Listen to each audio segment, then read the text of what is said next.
Welcome back to another episode of the Even Your Dynasty Show. I'm joined again today by Dan. By popular demand, he is back. So we are going to talk a little bit about the Giants road trip. We've got a couple different topics we're going to go through, but we'll start it off with the road trip. They lost today 9-1 or 9-1. They are now 3-7 on the road trip. They're 17-22 on the season, fourth place in the NL West. So, what are your Yeah, thoughts? yeah. You can tell by the expression on my face. It was not a fun series to say the least. Ending it on a bad note. Yeah. Granted, won 2 out of 3 against Colorado. It was a step in the right direction, and then it all just kind of fell apart today. So I'm sure we'll dive into a little bit more on that. I think Yeah. the Phillies series that was rock bottom, in my opinion. Um, but yeah, just overall disappointing series. I think there's a lot of lows to build off of. So Yeah, no, I agree with that. You know, I'll give them some credit. I mean, yes, you want to sweep, you want to get greedy, and sweep the Rockies, who are just dreadful. But it is hard. Even the Rockies are going to probably win 50 or so games this season, so they're gonna get some wins. yeah, And I give them credit just because after that Philly series, the bottom really could have fallen out on them in 100%, Colorado because 100%. you lose to Colorado. You've got now, granted, they're catching Cincinnati at the right time. They've lost 8 in a row, but Cincinnati doesn't stink. Like they've got a lot of good players. No, So for sure. it could have snowballed on them. If you lost the series to Colorado and then you come home and you got Cincinnati and LA, and they're in the middle of playing 16 straight games, like that could have gotten ugly Yeah, real it fast. it could have got a lot worse. So I So will I will take 2 out of 3 in a series, but in an overall road trip, yeah, we're what 3-7. That's yeah, yeah. yeah. Yeah, pretty much sums it up. That's Yeah, about how I felt this entire road trip. I mean, I know you and I in the background have had like the blow it up talks a few times where it's like, are we going to reach that point? And they still might, but hopefully this is a step in the right direction. They get going, starting by taking a series against Cincinnati would go a long ways yeah. because that Dodger series is going to be tough. A series win against Cincinnati would be a great step in the right direction due to the current circumstance, which I think is Yeah, a reality we all need to come to realize. We all like to say, yes, it's early. Yes, it's only May. Tomorrow is the quarter mark in the season. We're already a quarter way through this thing. So when is it? When do we start saying, there's a sense of urgency that needs to take place because, you know, we're already a quarter way through it. It's not still early, quote unquote. It's not spring anymore. Like yeah, we got guys that are. I mean, we'll dive into this later on, but you got Sable who's been here a week, who's got more hits than Austin Slater. Like, when are we going to yeah, start? Having that discussion. I've been having that discussion for 3 years. And when are we going to have that on a deeper level in yeah. this present moment? So there's a lot of moving pieces that I think really need to start being discussed sooner rather than later. Yeah, I mean, I agree. I mean, isn't 40 games? That's Marty Lurie's mark. He's been doing this forever, talking about this forever, and he always says, Mhm. 40 games. That's when you know what you kind of have at any given time. And I mean, that's not to say the Giants can't get hot starting tomorrow or anything like that. Yeah, Um, but that's not a small sample size anymore. I mean, it's a month and a half of games at this point. I yeah. mean, it's a lot of baseball's been played already, but what were your thoughts? I mean, obviously it's going to be kind of overly negative from the series from the road trip, but what were kind of your thoughts on the road trip as a whole? Maybe there were a few positives you took away from it, but Yeah. I mean, first off, we we saw some bad injury luck. We saw Bailey go down, and the next day after, we saw Murphy go down, which we'll touch on that. Those that know me know my thoughts on PHCTM. So we saw, the injury bug strike a little bit with Bailey, Murphy, and then we had Soler with that shoulder issue, and then now we got Ahmed with the wrist discomfort that he's experiencing. So the Giants are facing some injury bug as of this last what week or two. Been hitting them pretty hard. But I mean, there are some positives to take out of it. A player that a lot of fans criticized last season was Blake Sable, and rightfully so. I mean, he had some pop. I believe he had about 13 home runs last year in his rookie season, which is great. But just behind the plate, he was abysmal. And I think the Giants realized that, and that's why in the spring, they wanted to start, feeling him out at first base and outfield and behind the plate. He definitely wanted to work on his blocking. He made that known. And I think in these last few games, you can really see he made some strides defensively. Granted, he's not great by any means. He's not necessarily good per se, but he's a hell of a lot better than Tom Murphy. And you can see he made some strides with his block. And he had his, usual interference, which is annoying, and a pretty costly pass ball. But for the most part, it's great to see him. He's what, 6 for 13 on the season, 6 for 14, something like 6 for 15, yeah, sitting 400 so far. Yeah, I see. He's 6 for 15. He's got more hits than a week than Slater does in almost 2 months.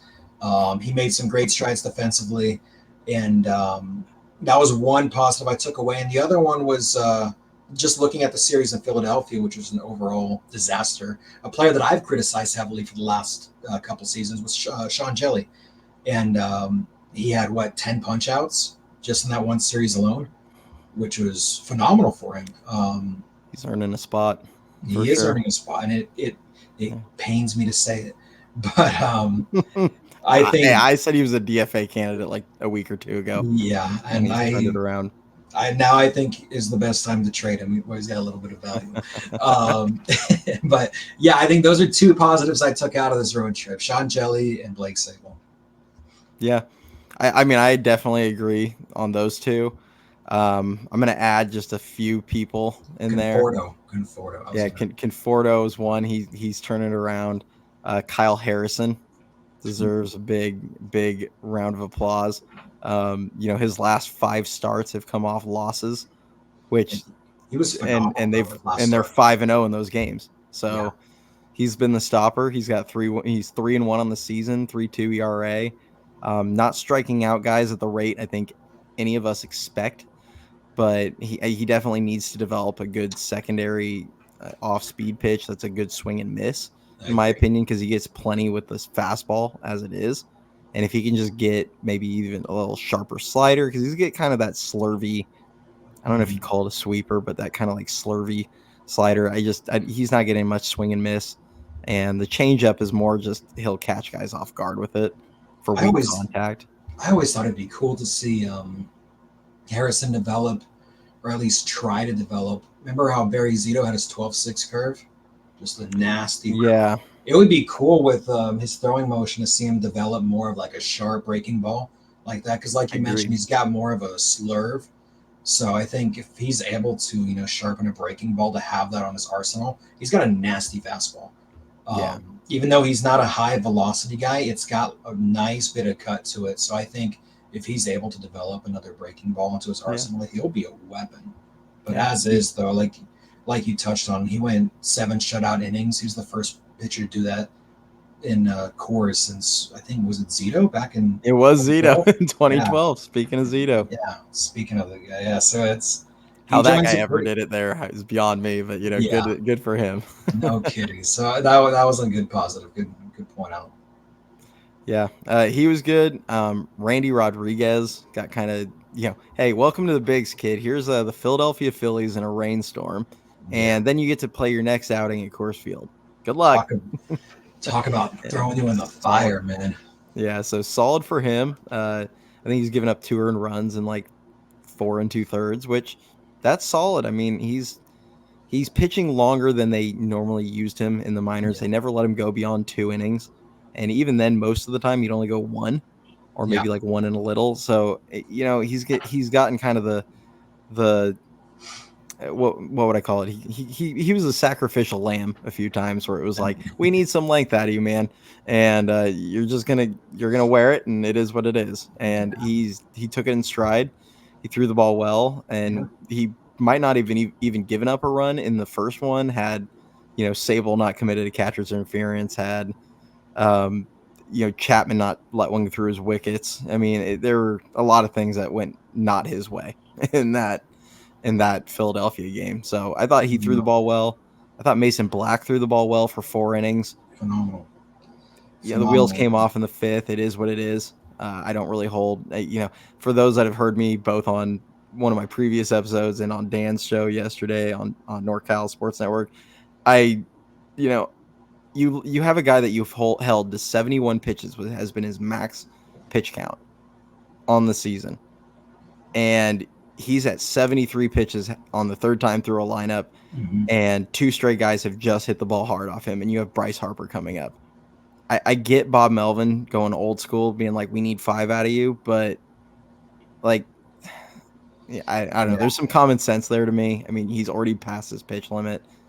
I felt like that was the time to go grab him, but it is what it is. It's easy for us to armchair manager this, and for hindsight's sure. always 20/20. But he pitched well. I thought just one bad inning. It is what it is. Yeah, and I think you and I touched on it briefly earlier, but I think Melvin even confirmed it that he's going to get one more start. Mm-hmm. Blake Snell is going to miss at least one more, and then due to his abductor strain, and then he's going to begin his rehab assignment. So he's going to miss at least one more start. So we're going to see Mason Black again, and I hope he just continues off of those first 4 innings and Yeah, doesn't have his confidence completely shot because he showed a lot of potential. And you and I have been calling for him since spring. We wanted to see Mason yeah, Black instead of Dalton Jeffries, but they went with Jeffries due to his experience and his spring, and that was a move that definitely did not work out.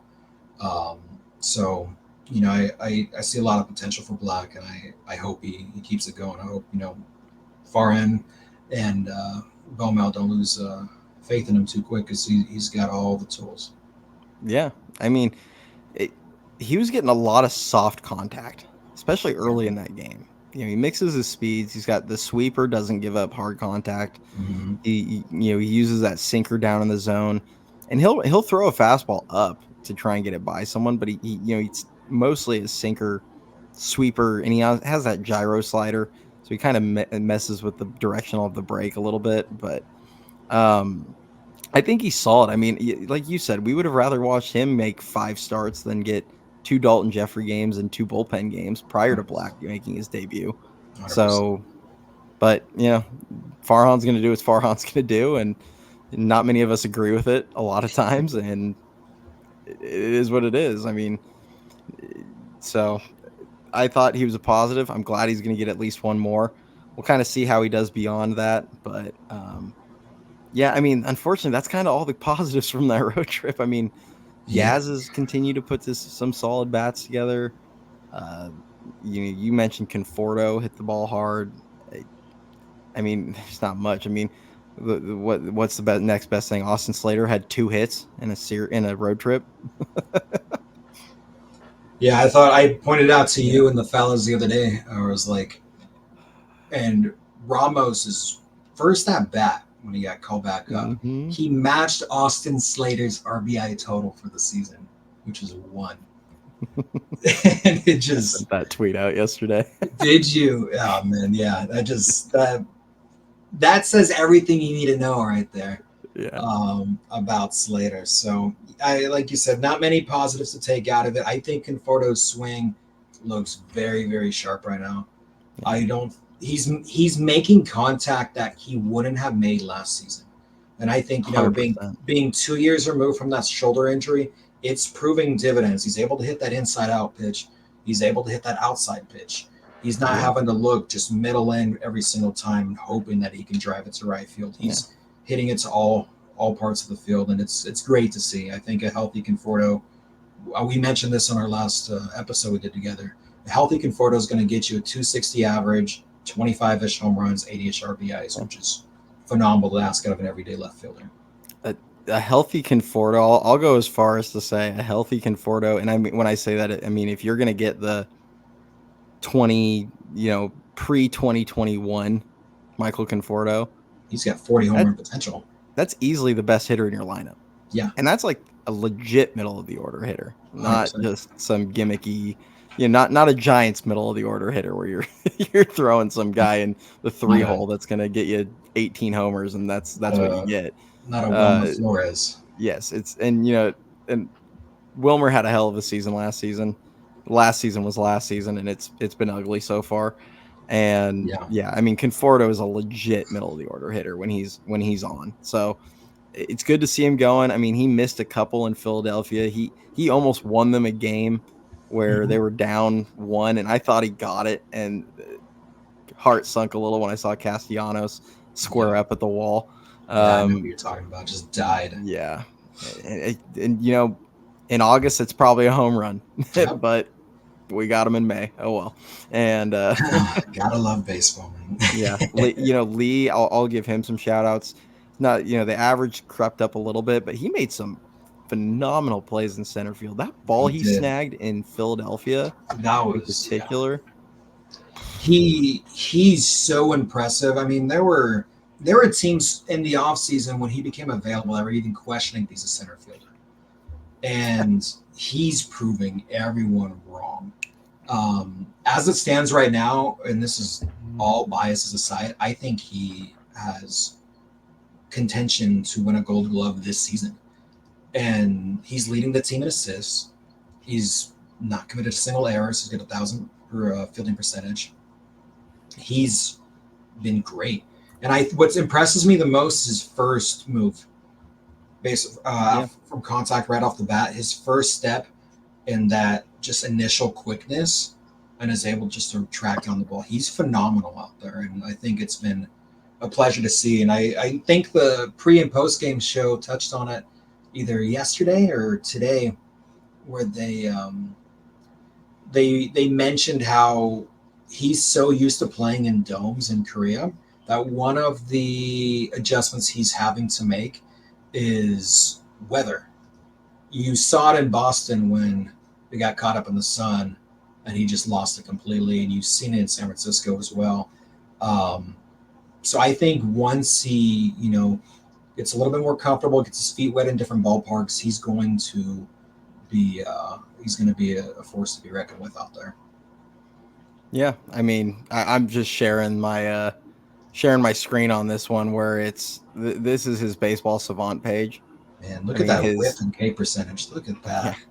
yeah. I mean, we'd all love to see a little bit, harder contact, things like that. He's had some bad luck this season, but I Yeah. mean, the base running value for a guy that's not a base stealer to be in the 98th percentile.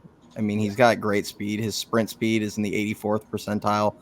His arm strength, which he hasn't, I feel like, gotten to show it off all that much, Mhm. but arm strength is in the 97th, arm value is in the 70th, his range is in the 64th. I think I saw a stat the other day where it was his his first step, he's like 2 + 2 feet above league average. And Yeah. then the other thing that I've always been impressed with watching him is his routes to the ball. Like, you watch him take a route, and it's just he takes off, and it's just a straight line to where that ball's Yeah. going. And Exactly. you watch a guy like Wade Meckler take a route, and it's comical because I mean it is like he's running one direction, then he like and you think, oh, that ball got caught up in the wind, and it's like, no, I think he just his glasses slipped or something because Yeah. he's all over the map. Oh, But it's such a joy to see Jung Hoo Lee yeah, in the outfield on a daily basis compared to last year when we had to watch Wade Mackler just yeah, run around. I don't know what yeah, he was doing. yeah. I mean Meckler, and I mean I like Luis Matos, but he's not a center fielder. Slater and Yaz are close to average defensively, at least in center, but they're not really center fielders. They need to be in the corners when they play. I mean, the Giants haven't had a true center fielder since like guys like Gregor Blanco and Angel Pagan, Yeah, and from the they have city. one. And now, and it's great to watch him play. I mean, like I said, that he made that great catch in Boston too. Um, After the sun ball, I mean, that's been the only mistakes he's had out there. Yeah. Is two different sun balls where he just couldn't see it. And like you said, it might be the dome, or being used to playing in a dome. I mean, the last one in Boston, he did everything right. The glasses were down. He used his glove to shade his face. He just never got the ball, picked up the ball, and Yeah, it is what it is. Like that's baseball. It's gonna happen. yeah, it's So true. Yeah, yeah, it's there's a lot of negatives to take out of the road trip, but there's definitely a handful of yeah, positives. Um, and we'll get to the negatives. we will get to them. Mark our Yeah. word. I do try to find the positives in life and the positives in the game, and it's still I love the team, and I'm still going to try and find the good things to look at. But you are what your record is, and right now they're in fourth place and they're 17-22. So Yep. right now they are a bad baseball team. Doesn't mean they can't turn into a good baseball team, but right now they're a bad baseball team. And so one of the things that we saw was obviously Jorge Soler went down with the shoulder injury. I think they dated it back to like May 5th or something like that. Correct. May 5th. So he's on the 10-day IL. Now we'll see if he comes off right after 10 days or if he ends up lingering for a few extra days. But the corresponding move was they brought up Elliot Ramos, who we saw play yesterday um, against Colorado and went 1 for 4 with the 2 strikeouts. Funny enough, the ball he hit the hardest was a ground out, but he also hit kind of a wounded duck out into right field that Nate scored a run, got an RBI in. And I mean, so I'm just curious kind of what your thoughts and what your expectations are for him now that he's Well, up. I want what I hope every other fan wants is I want to see him get a legitimate shot. And I think on the last show we had, we kind of brought up the fact that since he made his debut, he's had what 80 at bats, Yeah, something it's like something that. like that. And he was, his options were played with. He never had a legit chance. He would get called up, he'd start one game, and then he'd sit the next 3, 4. Then he'd maybe come off the bench, pinch hit, and then want to play for another 2, then get another start, and then he gets sent back down. He hasn't had a true chance. And what I was hoping would happen was I was hoping yesterday would be the start of, okay, hey, we're going to give this guy a legitimate opportunity. And then seeing when the lineup came out today, which I don't even know what that lineup was. Romeo, I love you and all, bro, but I don't know what that was, man. And I think the results kind of showed. But I was hoping to see him get back-to-back starts. And with the next 2 games approaching against Cincinnati against lefties, I'm hoping that he gets both starts. Like starting Slater today was pointless in my opinion. Yeah. You know what you're getting with Austin Slater. I don't care if he hit decent against lefties last season or 2 seasons ago. We're focused on the now, and he's not hitting. And there comes a point in time where you have to just you know come to reality with the fact that the dude is washed. Yeah. And I want to see Ramos get a legitimate opportunity. I don't want to see him play once every 5 games. You know, I think the guy deserves a legit shot because he hasn't been rewarded that yet. And for whatever reason, he mashed in Sacramento. And I think, that's what I want to see him get a legitimate opportunity. And I hope the rest of the fan base wants that as well. Yeah. I mean, he really hasn't gotten a fair shake, like at all. And I mean, and I get it. Like, this is a league where, like, if you don't produce a lot of time, you're not going to get. But like, he hasn't even had enough at bats to even think it's a decent sample size. Yeah. If he had gotten 80 at bats in one call up, and maybe we would look at it a little differently, and we're like, okay, he wasn't ready for that opportunity. But Yeah. it's like it's an average of, I did the math at one point, it was 13.7 plate appearances per call up, Yeah. and he has 5 now on this call up. Hopefully he gets the next 2 days, and hopefully he does something, because I mean, I'm looking at what Slater did on this road trip, and I mean, the guy went 2 for 9 and his average went up by like 40 points. Like, it's not, and people are gonna go, oh, he got a couple hits, he's finding it. It's like, that's a 222 average. Like, it's not like it was good. And they're 2 singles. Like, he Yeah. hasn't had an extra base hit in like 7 months.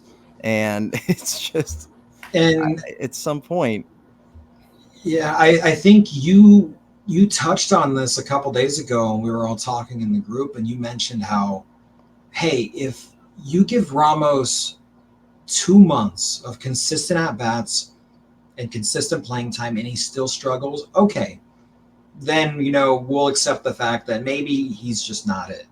But Yeah. you can't give the dude 80 at bats in a 2 year span, and like you said, an average of 13 at bats per call up, and then just make your decision based off of that. So I Yeah. think you nailed it by saying, hey, give the guy a couple months. We've got players that are expendable on the 26. Yeah. He's already on the 40, man. I mean, Yeah, it's not like we're having to make some kind of move here. He's on the 26 right now, obviously. He was already on the 40, man. You're not having to make any kind of moves. If he proves Slater expendable, although I just argue that Slater's proving Slater expendable. yeah, If he proves Slater is expendable, that's one less 40-man spot you've got to deal with when a guy like Alex Cobb comes back. That's 100%. that you're making the room for these guys already. When those guys start coming off the 60-day IL, and You got to look bigger picture. You got to yeah, think about that. and sure, there's a few guys in the system that are probably easy candidates. I mean, I said Sean Jelly, but like you mentioned earlier, he's throwing the ball well. David VR, who's blocked at like every position he plays by Yeah, multiple players. I mean, the reality is he's not coming. Does he have some value? Probably, but is a team going to trade for him? I don't know. You may just have to DFA him and see who takes him, and maybe you work out a deal like you did with Bart. But you're going to have to clear some of these spots. But Slater would clear one of those spots where it's you can kick that can down the road a little farther, where you're not having to deal with it. absolutely. And so, yeah, I'd like to see Ramos get like 2 months. And if he stinks, like I will own it and I don't care. Move on. Like Yeah, we have we have Luis Matos. We have Wade Meckler, even though he can't play defense. We have, you know, we've been asking for Luciano to move positions for a while because it's pretty just clear they don't view him as a major league shortstop. yeah. I don't know And why they're not giving Luciano opportunities at a different position. Like you touched on, they're making yeah, it loud and clear that they don't view him as a shortstop. yeah. But If they thought he was a competent defensive shortstop, I don't see any chance that Nick Ahmed would still be the Giants shortstop right oh, now. for sure, for It, sure. I think it's pretty simple. Like, if they thought he could play at least average to above, maybe even slightly above average defense, there's no chance Ahmed would be out there. They'd be playing Yeah. Luciano right now So because, oh, go yeah. ahead. Oh, I was just gonna say because Ahmed has zero value at the bat, and Yeah, yeah, he does some little things well. I give him some credit with runners in scoring position. He puts the ball in play. He grinds his at bats a little bit, and that's why he's had success with runners in scoring position. Does some savvy plays like the safety squeeze with the Yaz. So I mean, I don't want to say he has zero value at the bat because he no, has been pretty money in those situations, but I mean, he's got like a 66 WRC plus. I mean, he's like 30+% worse than league average yeah, in the batter's box. So he is what he is at the plate, unfortunately. yeah. And I was gonna ask you, since you were speaking about Ahmed, if that left wrist, because he's getting an MRI tomorrow, so if Mhm. that left wrist determines, he's got to be put on the IL for whether it's, it would most likely be 10 days to start out with. Who do you Yeah, envision being called up to replace him? I think it'll be one of two guys, and I hate to disappoint all the people that want to see Marco Luciano, but Won't be Marco.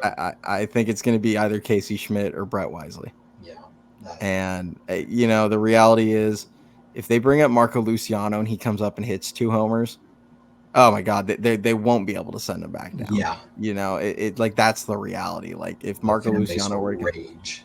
even if his defense sucks, like if he comes up Yeah, and just like yeah, he's hit 1 home run in AAA, but I've also seen Marco Luciano hit like 6 home runs in 2 weeks between like in like AA, which yeah, it's AA, but the Eastern League's hard to do that. yeah, So if he goes on one of his little hot streaks with the power, I mean, all of a sudden the whole planet's gonna, the whole all of Giants fans are going to be begging for this guy to stay, and it'll be so yeah. hard to send him down. And But that's That's like you said, how the team and the fan base is so desperate for offense, man.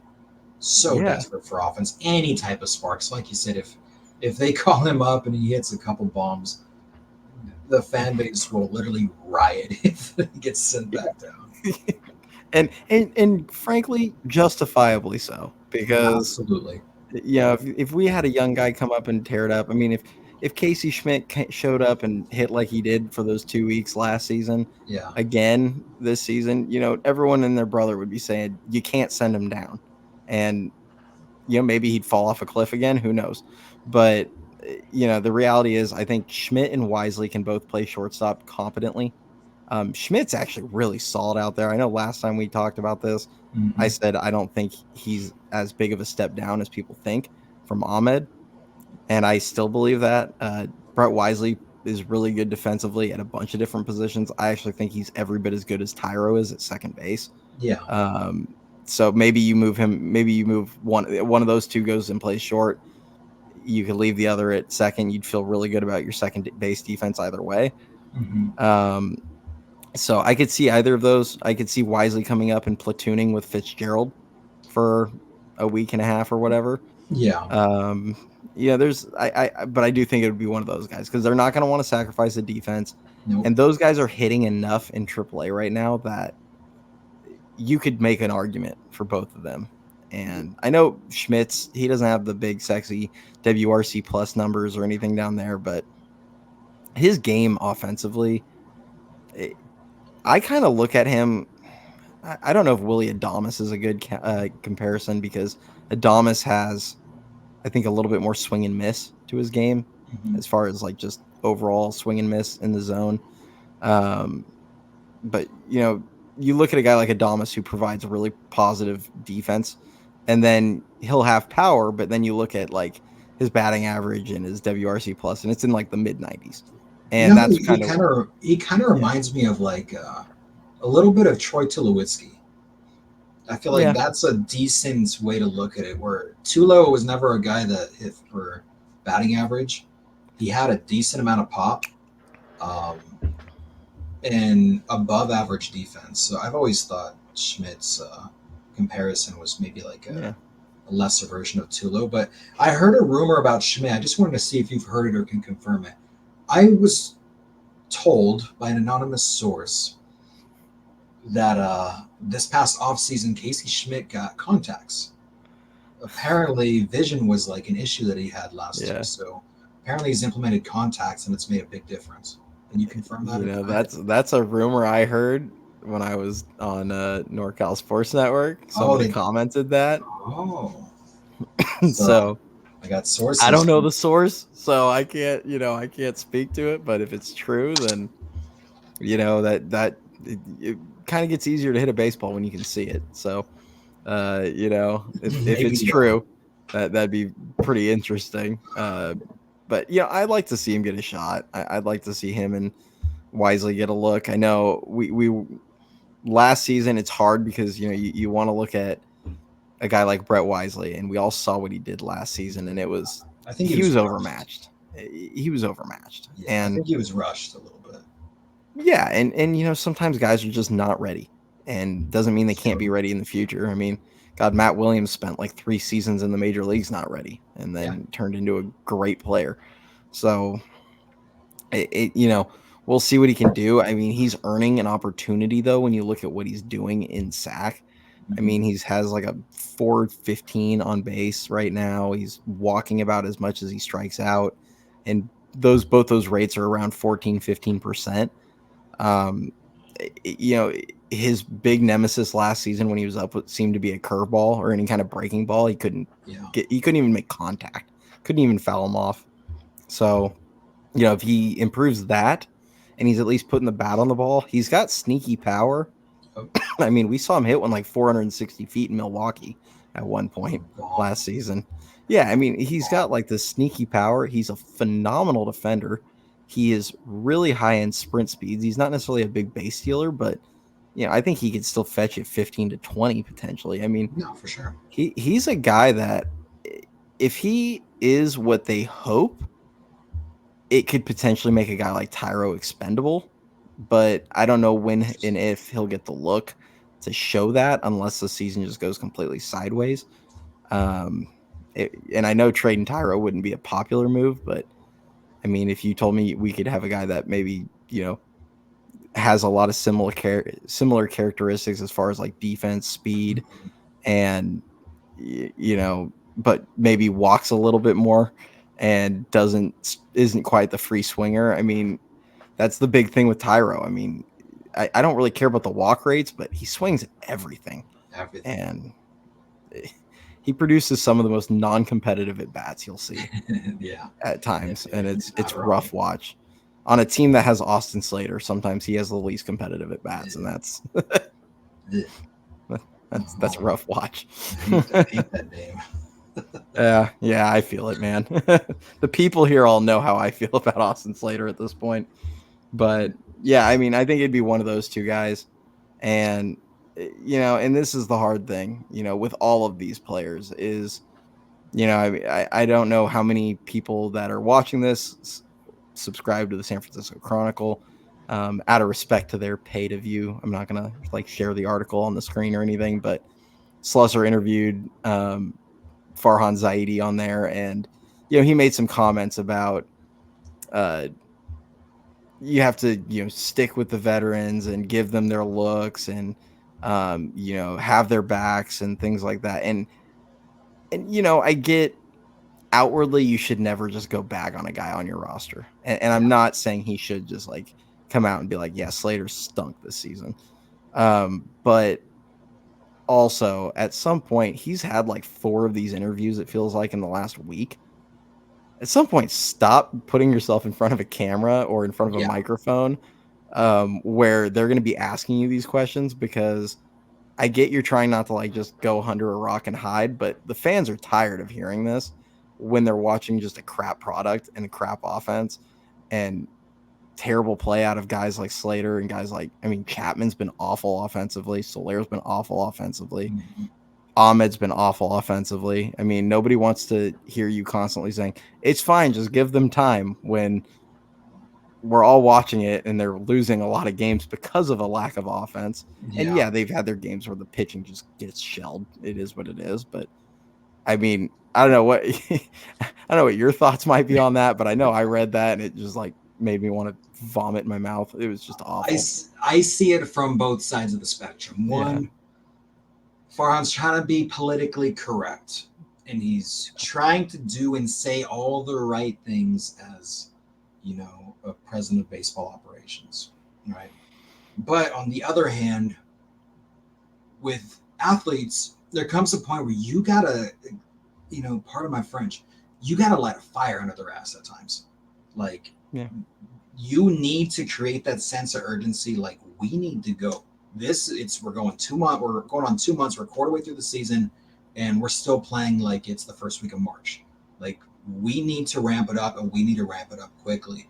And I think that's something that Vomel can implement, that Matt Williams can implement, Pat Burrell, definitely not Justin Veely. Um, those actual quality players, not a guy that hit 120 in low A ball, can do and light a light a spark on your team, because you have to either implement that as a manager or a coach or someone within the organization directly with your players, or have a player themselves bring out that energy, which we still haven't seen. The team seems kind of defeated and lackluster. So if you're not going to have, one of the guys step up to ignite it, you need a coach to. And if the coach isn't going to do it, then you need a manager. Manager's not going to do it, then it just keeps going on and on and on. So, like you mentioned, if Arn's not going to come out and face the harsh reality with which the state of the team is at, then he needs to just stay away from the mic entirely. Because all you're doing is just making things worse. You're making the fan base more pissed off. You're, you know, you're not owning up to what the obvious elephant in the room is. And yeah, he also touched on, he was asked about Justin Veely and the hitting coaches in general, and he raved about them and said, I think they're doing a phenomenal job and blah, blah, blah. It's like, well, clearly they're not because the same issues that I've been having for 3 years since Joseph Philly was hired are still occurring this year. So you need to get him out of here and give it to Burrow full time. So he raved about that. He raved about Austin Slater and said how, you know, he's deserving of this patience due to what he's accomplished in the past. What exactly is that? What has he accomplished in the past? Because he hit 260 against left-handed pitchers last year. Because what, he had a higher batting average against lefties than Mookie Betts when Mookie had 3 times the at bats. How is that a fair comparison? So it's like, yeah, they're trying to. I don't. Also, this is just off topic. They're trying to make Austin Slater look like the face of the franchise since the offseason, which I don't understand. Do they think people are actually going to be upset if they let him go? Like, I don't. Apparently so. They're acting like they're trying to. They're going to send off Brandon Crawford here. I mean, Yeah, it's like. I don't. It's understand Austin it. Slater, guys. Like, I don't understand it. I'm always appreciative for most players that the Giants have had for whatever contributions they've given. I mean, a season like 2021, Austin Slater had his fair share of moments in that season. I mean, but guys, it's Austin Slater. Like, we're not sending Posey off. We're not sending some big guy. It's Austin Slater. You know Like, what Slater is to me? And I'm just saying this in all reality. I'm going to keep it as respectful as possible. His memory to me will be like a Mac Williamson, like a Nate Shearholtz, like a Nori Aoki, one of those irrelevant, no-name outfielders that we had for a couple years and then they left and were forgotten about. That's going to be his memory to me. He's going to fall in that category of players.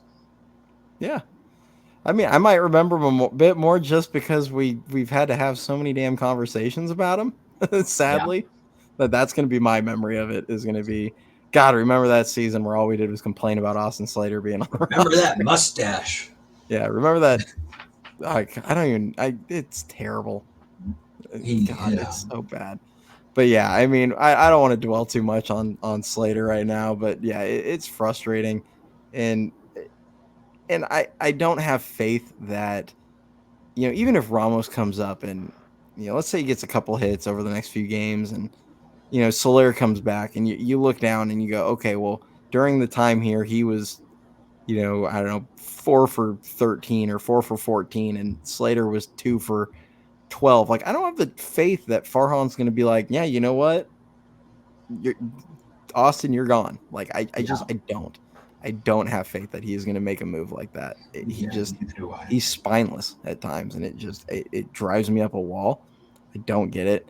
I wish he would stay away from the mic, but also at the same time, I sent a tweet saying this, and some people didn't like it, but it is what it is. And I fully believe that if Farhan Zaidi truly believes the words that he said in that Slusser article, then he has no business being a president of baseball operations for any franchise. Because I'm sorry, any organization that cares so much about how their veterans that are declining and terrible are, they care so much about those guys and they just care so little about their young, talented guys up and coming. And they won't do everything, they'll go above and beyond to try and get a veteran going and get a veteran their opportunity when those are the guys that should know how to be professionals and figure it out. And they do so little to like get these rookies going and get these rookies to taste success and know what it takes. And it's so infuriating. These guys like Elliot Ramos, that he was up yesterday thinking every at bat, like, I've got to like hit a home run here or I need to do damage. Like he's up there thinking every at bat might be his last at bat. And that is just not a way to treat a guy in a game where the best players fail 7 out of 10 times. Like, that's just no way to treat a young player because he's up there pressing. And you gotta implement confidence in the kid. Yeah. I mean, if he struck out 2 times yesterday. All right, cool. Shake it off, man. You're in the lineup tomorrow. Yeah. Like, yeah, I mean, yeah, he had an RBI single, so it's a little easier to stomach, but It's like, when things like that, it's like shake it off. You're gonna be in the lineup tomorrow. Today, the ball he hit into right center, it's funny because he's one of those few guys that it leaves the bat, and you kind of just your eyebrows go up a little bit because, Hmm. I mean, I've watched him hit like 3 home runs to right center field this season, where it didn't necessarily look like the most impressive thing right when it hit the bat, and then the ball just carried forever, Yeah, and then you look down afterward, and the exit velocity was 109, and you're just like, oh, yeah, off his bat, and it's insane. Like, he gets some pop, and obviously it didn't. It just was kind of like a medium fly ball, and it got caught. But he's one of the few guys on the team where as soon as he hits it and he gets airborne, you kind of let's see where this might go. yeah. I mean, he wasn't a first round draft pick for nothing. Yeah, Like, it blows my mind how you see these other teams and organizations calling up, their prospects this early into the season and giving them a legitimate opportunity. Like, yeah, it's hard to compare the two, but I can't help but think about the Orioles with Jackson Holiday, where he went like 1 for 27 or 28, and they kept putting him in the lineup. They kept showing that confidence in him. They yeah, were showing him, like, hey, you're a kid, you're a rook. We want to see you play every day because we believe that you have potential to actually make an impact yeah, on this team. And then when it came down to it, it's like, look, we don't want to destroy your confidence by you going, 1 for 30. We're going to send you back down, let you, sharpen up your tools, bring you back up. And he's been killing in the minors ever since. And yeah, then you got the Giants philosophy with Farhan, where let's just compare the two. Ramos was also a first round pick. Granted, he wasn't number one overall, but he's still a yeah, first round pick. And in 3 years, you've given him 80 at bats, and you've optioned him what 6 times, something like that. Where yeah, then you've got Jackson Holiday, where you gave him 30 at bats in a month, and then sent him down to continuous development. So it's like you can see the difference here, where you got these organizations that are winning organizations with yeah, phenomenal farm systems, and they're putting their trust into their rooks. And then you got the Giants with the Farhan methodology, where you've got a mediocre farm system, and you're putting that same trust and confidence into your washed up veterans, where you know what you're going to get because they've been doing it for yeah. 10 years, and you're putting way more confidence into that. So it's the total opposite of the spectrum, and I think that's what drives fans crazy, and that's what drives me crazy personally as a fan. So um, Yeah. I don't I know, I mean, can't help but look at admit every good team, and I mean, maybe some of them aren't really good, but like, look around the NL even just for like a second. You have the Dodgers have that outfielder Pagas. mm-hmm. I don't know how to pronounce his last name. I forget the guy that took Outman's job. Yeah, I mean, but Outman before him got a huge look. The Padres have Jackson Merrill, who they're just plugging out there every day, yeah, letting him struggle. Don't care. Diamondbacks have like 3 guys. They have Blaze Alexander this season. They had Corbin Carroll last season. Obviously, he won the Rookie of the Year. It's pretty easy to play a guy when he's winning Rookie of the Year. yeah. But just in our division, the Rockies had Nolan Jones last season. You look at like the Central, the Brewers got Churio. The Reds have like 8 different guys. The Pirates have Brian Reynolds has been around for a few years, but they have what's the guy? O'Neal Cruz as well. Mm-hmm. Hayes. A few different young guys that they've brought up in the last couple of years. I mean, I could do this at like every team in the league, and then there's the Giants, who are, I mean, they refuse. I mean, they have Bailey, and the only reason Bailey got a job was because Bart and Perez got hurt. Yeah. Like, that's that's it. So yeah, well, but I'll use Bailey as a segue into the next conversation, which was, um, Tom Murphy. Obviously, Bailey got the concussion. He'll hopefully. It sounds like he's progressing nicely, so he'll hopefully be back here in the next couple days. Um, Tom Murphy felt a pop in his knee. I think they said it's just a sprain, but it sounds like he might miss 3 or 4 weeks. Is that what I heard? Yeah, so they Yeah, said Murphy's got, they said between a grade 1 to a grade 2 left knee sprain, most likely It's closer to the grade 2 level.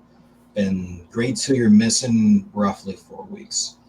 Okay. So, So we um, got Reitz and Sable up right now, and Reitz is probably not long, not long for yeah, um, San Francisco. I mean, he'll end up back in sack as soon as Bailey comes back. But um, I mean, we all know about Sable's offense since he's been up. It's been great, and I actually pulled up his baseball savant here for. I'll share that in a second, but um, I know me just watching as a former catcher, watching him play. It is night and day watching him block balls in the dirt, in absolutely. particular. He Absolutely. clearly put a ton of work in. I know Fleming and Pence have mentioned it a few times on the broadcast that that's what he worked on. And, the last season I said, I made the comment several times that he was the worst catcher blocking balls in the dirt I had Mhm. ever seen at the professional level. Any professional level, Yeah, minor leagues included. he was Like he bad. was he was atrocious blocking balls in the dirt. And I don't say that lightly. Um, but now you look at what and I'm pulling up his baseball savant from uh where is it? We're gonna pull the baseball savant page from last season up here. And this is what I mean. This is his 2024. Here's his 2023. Blocks above average, first percentile. He was worth negative 19. I mean, Yeah, I wasn't underselling this. He was terrible.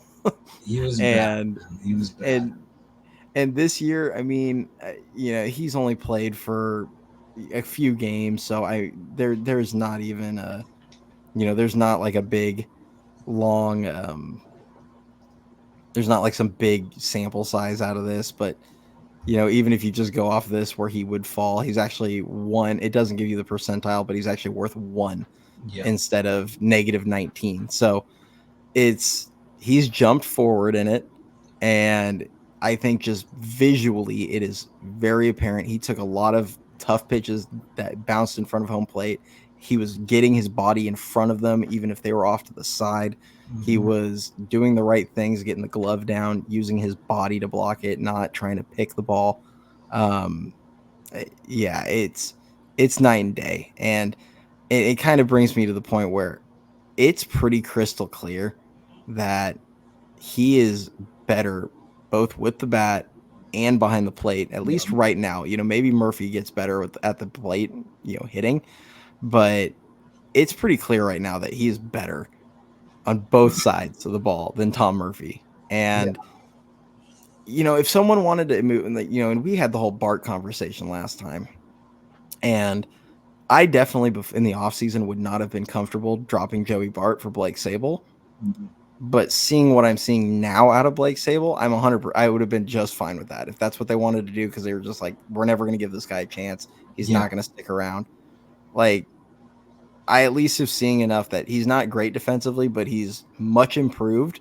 hmm And if he can continue that trajectory, like he could be at least an average defensive catcher yeah. with value with his bat, and I can live with that because That would be I mean, wonderful because Tom Murphy is god awful on all on both aspects of sides of the catching. plate. Yeah. Yeah, Here's a fun stat that you will probably enjoy. yeah. So Blake Sable at the plate. He's been up for what, a week, less than a week. He is 6 for 15. He's got 6 hits and 15 at bats, 400 average. Tom Murphy on the season is 4 for 34. This is power hitting catcher Tom Murphy. McCovey Chronicles proclaims he's one of the best hitting catchers in the last 5 years. There's your sample size. Yep. So Yep. I think that's very, very telling. And Sable's making a case, and he's making it hard to where with if Murphy's good in 3-4 weeks and Sable is still continuing the pace, that puts you in a weird position because you got to look at it from both angles. Farhan loves his options, guys. He loves his Mhm. options. He wants to use up all the options that he can. And this is the first year that Sable's option eligible because he was a Roll 5 pick Yeah. and couldn't be optioned last season. So you know, on one hand, you look at it in the case of, well, it's clear as day that Sable is a much better hitter and catcher and player. And I was going to take it a step further, but I'm going to be nice. And Than he's Tom Murphy. 26, and he's He's younger, younger. He's more athletic. He's cheaper. more likable. Yeah. Than Tom Murphy. So you look at it from like a fan's perspective, and you're like, obviously, I'd rather have Sable over Murphy.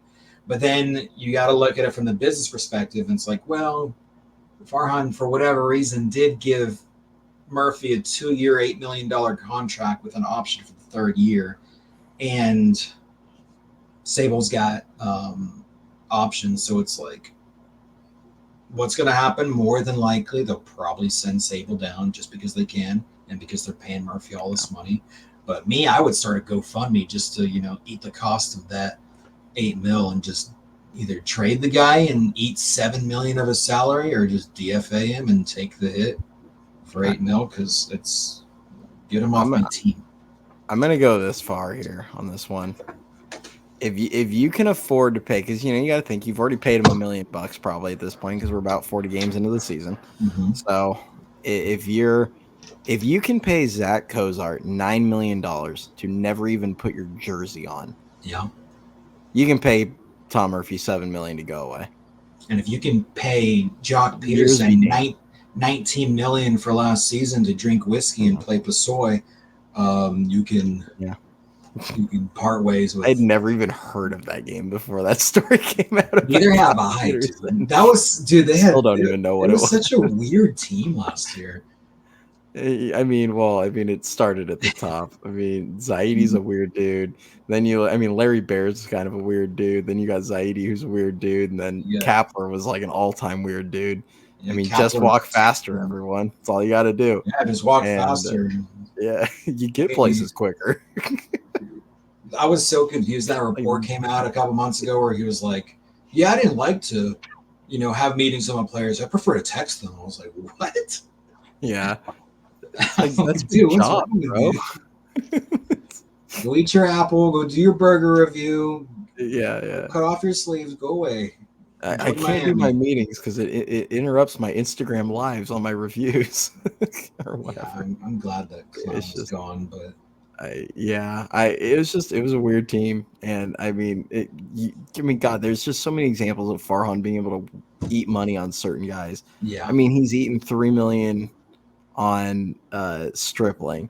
He ate what 6 million on the Haniger trade. What was the Will Wilson deal? Yeah, well, that was Cozart. So he ate like $9 million from Zach Cozart Yeah. to get Will Wilson. They basically said, "We'll take your money, or we're gonna take the contract, and we're gonna take Will Wilson, who was their first round pick, to get that contract off the Angels books." That worked out And great. yeah, which you know what? I'm gonna say this, like that's like the boldest thing Farhan has done in almost 5.5 years as the president Yeah. of baseball operations. That's the boldest thing.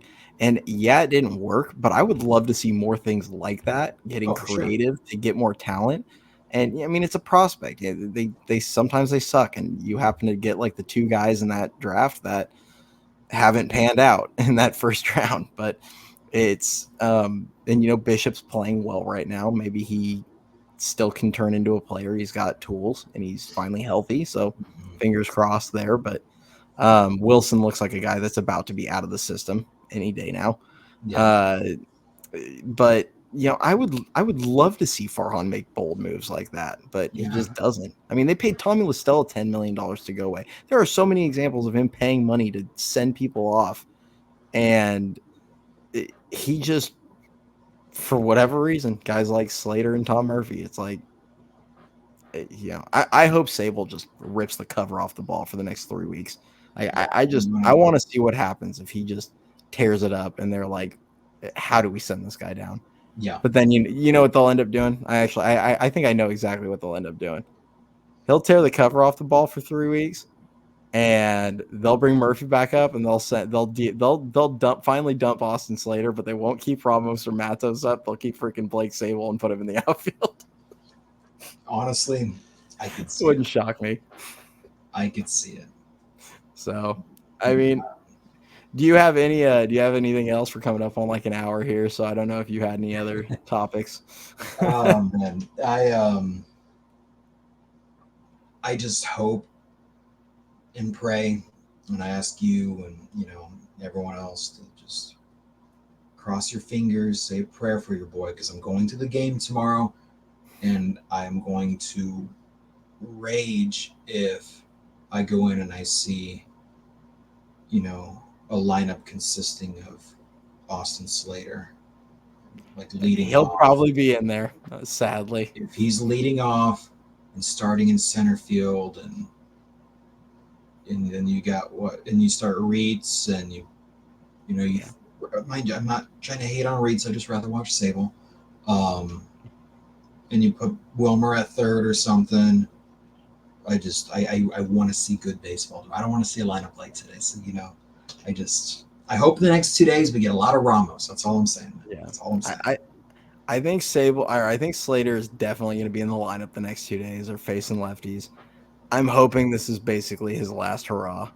I hope if he goes 0 for the 2 games against lefties, like I don't know how you keep him after that, but I've been they keep saying that finding for reasons weeks. to. I've been saying that for weeks. I hope this is Yeah, last one, last chance. yeah. This But then is going to be the last at bat. I mean, but then he he gets gets a a hit single. today, and he gets a single today, and then he promptly puts together the worst at bat of the day. Yeah. Right after that, like his next appearance, he took like an 80. I mean, it was a splitter, but it's a splitter up in the zone. He It has was a an 85. tendency to like do something stupid immediately after doing something decent. Remember It, what was it, a week or two ago when he got picked off at second? yes, It was like, oh, it was Carl right Slater before our got on last base. episode. It's like it's always something right before we record It's like, yeah, he with got on him. base in scoring position, and then oh, he just got picked off and Yeah, standing up. All right, yeah, lovely. yeah. So yeah, just It- I don't want to see. I don't, get him away. Get him and his stupid mustache off my team. yes, yes, and That's you all know I have what? to say. Yeah, and I think you're gonna get him. He's gonna get his at bats against the lefties the next 2 days. But that said, things like Jung Hoo Lee's got his sore foot right now. Hopefully, I'm hoping for your sake that you get to see him play. I hope so. But there's a chance that he isn't in the lineup again tomorrow. I don't know who they'd end up throwing in at DH against the lefties. So like, I do think Ramos is going to play because Yaz is likely not starting. So I could see Slater and Ramos getting the starts the next 2 days. One of them being a DH. I could see. I mean, there's a whole. I mean, if maybe Yaz does play, if there's a um, if Lee can't go, so maybe Slater ends up in center field and Yaz is in right and Ramos DHs. I mean, I do think he's going to get a chance though. I think both Slater and Ramos you're going to see them in the lineup. Maybe they give Conforto a day. I mean, the one wild card on all this would be if Tyler Fitzgerald ended up in the outfield, but with Ahmed being hurt, like I don't think you have to worry about Fitzgerald being the guy that steals the start out there from Ramos. So yeah, it'll be interesting to see how that goes. yeah. I don't know, but all I gotta say is for the viewers' sake, we are very glad that we took 2 out of 3 from Colorado because this episode could have turned out way different. So a lot more chill than it could have been. I'm gonna just say this right now. Dan and I were messaging a couple days ago, and we both flat out were saying to each other, like, if they get swept by the Rockies, like we're going scorched earth on this episode. Like we were gonna be going off. So this it was nice to be able to talk about positives. Yes, even if they went 3-7, like we can point out some good things. And there was not gonna be a lot of nice words. Yeah. Even though I'm a fake fan, we brought out the positives today. So Yes. it was nice to have a chill conversation about some of the good outlooks rather than what could have been. So yeah, and I mean, there's you look at their team and they're middle to bottom of the pack in most offensive categories. So we'd like to see some good things come. And I hope when you're at the game, I hope you get to see Ramos barrel a few balls. Even if he hits them.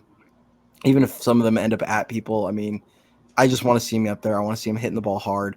I want him getting confidence.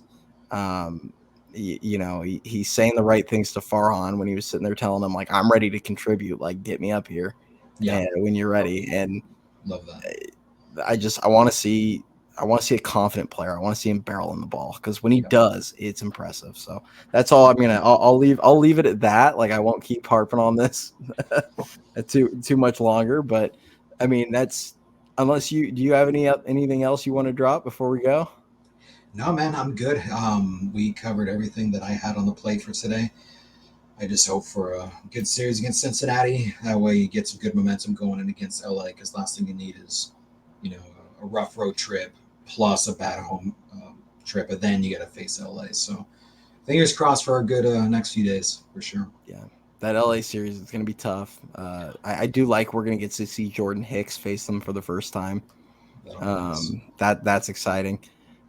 Then you have Keaton, Wynn, and Webb. So Webb has had a few rough outings recently. So is Wynn. Wynn had it last two were rough. We And didn't have much. I like Keaton Wynn, but he needs to be in the pen.